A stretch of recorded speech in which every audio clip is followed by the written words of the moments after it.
Hello, how's it going? Today we're gonna be talking about the Morphe Hide and Peak Concealer. Yeah, so I'm going to do my full normal review and let you guys know the claims on it, how much it costs, and then I've been using this for quite a while, so I'll give you my thoughts after we swatch it and apply it to the skin. So let's go ahead and jump right into this review. On Ulta.com, it is $12. They have a ton of shades. I got Peak of Sand, so that's this one. It's $12. I don't know if I already said that. Let's read the details. Conceal and brighten the Morphe 2 Hide and Peak Concealer's flexible formula that provides light to medium coverage for a full range of skin tones. Benefit, buildable, light to medium coverage, natural looking finish, long wearing for up to 12 hours, vegan, safe for contact lens wearers. Features, 100% thought that the concealer was easy to apply. 97% were able to get the coverage they wanted. 94% said the concealer feels lightweight. 94% said the concealer makes their skin look smooth. 94% said the concealer does not set into fine lines. This is based on a 31 subject consumer perception study after 2 weeks of daily use. Key ingredients, nourishing sunflower oil and glycerin, calming and soothing lavender extract. So this is supposed to be, this is with their line of stuff. They have this, and then they have their like skin tint, which I've also been trying out, and I will do a review on that very soon, possibly even next week. But this is their like lighter concealer than the other one that they have. I did try their other concealer and it's nice, but it's very heavy. And that's, we all know by now that's not the look that I'm going for. I'm looking for like the most unclockable look that you can go for. So yeah, I was really excited to try this. Let's go ahead and swatch it. Again, I got Peak of Sand. That's the color that I got. So let's just go ahead and swatch it on the back of my hand. And it does have a doe foot applicator like this. Really grabs the product, which is nice, but you don't need a lot of this at all. So this is what it looks like. It's pretty like thin in texture, but it's still thick enough that it's like doesn't move around, and then I'll blend it out a little bit. It matches my body better than my hands. My hands are a little bit lighter, but that's it blurred out. So you can see the difference.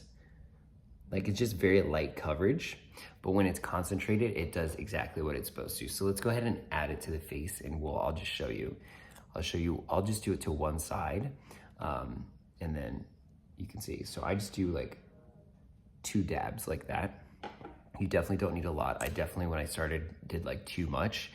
And then, you know, you don't need that much. So I use a Morphe G36 brush. Don't think they make this anymore, but it's just like a dense synthetic brush. So we're gonna go ahead and tap this out.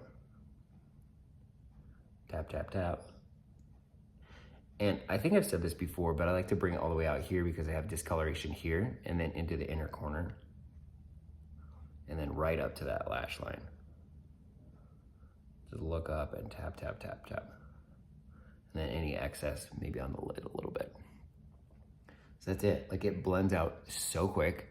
So here's the difference. So here's the undone side and here's the done side. So definitely you can tell the difference. It covers up some of my darkness. If you wanted to go in and do like a second layer to really cover up your darkness, you could do that. But I like a nice light. Like I like it to look like more of a natural finish. So yeah, this is the difference. Okay, I'm gonna do the other side really quick, and then we will jump into my thoughts. Okay, so we are back, and it is done. So this concealer is great. You really don't have to set it with any powder, like it sets itself. So my final thoughts on this. I've been using this for a couple weeks, and I really like it. I like that it has the doe foot applicator. I've been comparing it to the Fenty Bright Concealer, the Bright Fix Concealer that I've been using for a long time. I would say they're pretty much neck and neck, honestly. I would say that I like the Fenty one a little bit more just because it does cover up a little bit more of the darkness on like initial application. But this one is like a close second. I'm really enjoying it. I've been using it every day, and I think I'm going to continue. Like I said, it just gives you that light, like coverage, kind of like just a little bit brighter, a little bit of coverage, but unclockable. I really do like this. So, and it's half the price of this, I think. This is $12. I think this is like $30. So you can't really beat that. So yeah, I really dig this. I'm gonna continue to use this. This is a big win for me. And I'm really excited about it. So yeah, if you liked this review, hit that subscribe button to join me on my journey for the perfect man makeup and all my reviews in the future. And if you need real estate help in Colorado, I'm your man. I'm a full-time real estate agent, and all of my contact information is down below. I would love to help you out. Thank you so much for joining me on this one, and I will check you on the next one.